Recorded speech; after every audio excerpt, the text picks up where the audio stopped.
উপরে ফিটফাট, ভিতরে সদরঘাট। দেখতে চমৎকার এই OnePlus ইলেকট্রনিক সামগ্রীর দুইয়ানাক্কান পণ্য হয়তোবা অনরবারে তো লাগানো আছে, তবে তারার হন জিনিসত নাই অনুমোদন, এমনকি হনসমত গড়ানো বই গুণগত মান পরীক্ষা। ডিফারেন্ট নাম কেন, এটা একটু আমাকে ব্যাখ্যা করুন। বৈদ্যুতিক ব্যাকক্রিমে পণ্য তারা ফিটিংস ঘরের নগরের কদমতলিত বই, আর পণ্যের গাত লেখা আছে মেড ইন চায়না, এমনকি বৈধ হন কাগজও দাহিত নফারে BSTI এর।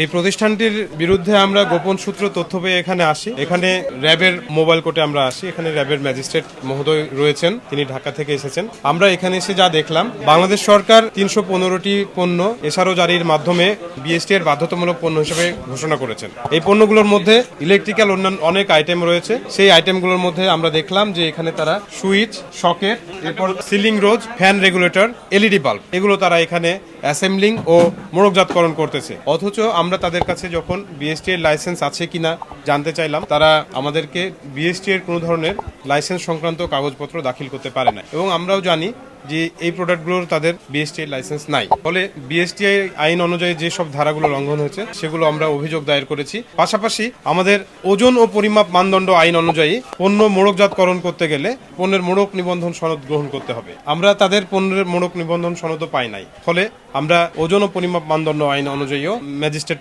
মহোদয় সমীপে অভিযোগ দায়ের করেছি। নিম্নমানের মানহীন এসব বৈদ্যুতিক জিনিস উল্লাই প্রায় সময় আগুন লাগিবের ঘটনা ঘটতে দেখা যায়। তবে এসব দেহিরও সাবধানর এই সকল অসাধু প্রতিষ্ঠান নেন।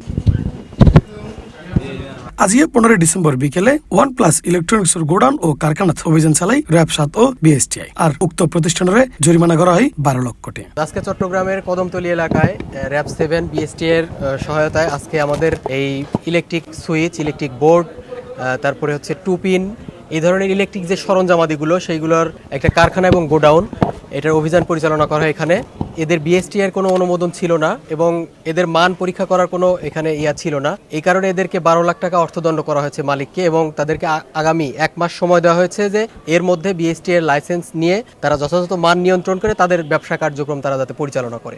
লাইসেন্স না পাওয়া পর্যন্ত তাদের কার্যক্রম এখানে অফ থাকবে। এই সময়টা তাদের দেওয়া হচ্ছে, 1 মাস সময় তাদের কারেকশনের জন্য দেওয়া হচ্ছে। BSTI এবং নির্বাহী ম্যাজিস্ট্রেটের সমন্বয়ে মোবাইল কোর্ট পরিচালনা করা হয়েছে এই কদমতলী এলাকার OnePlus নামক একটি কোম্পানির গোডাউন এবং এখানে ফ্যাক্টরিতে।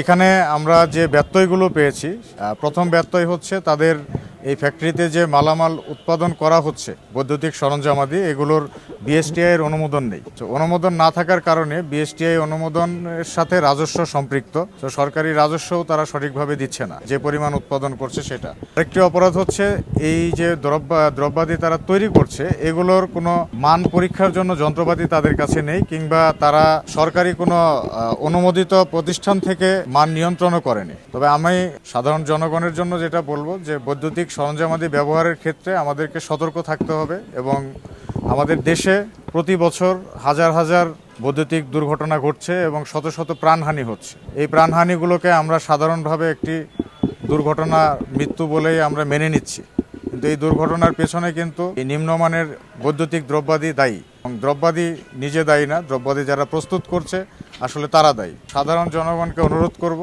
যে বড় ধরনের কোনো দুর্ঘটনা ঘটলে অবশ্যই এই সরঞ্জামাদি যেখান থেকে এনেছেন সেই কর্তৃপক্ষ সহ তাদেরকেও দায়ী করে মামলা করবেন।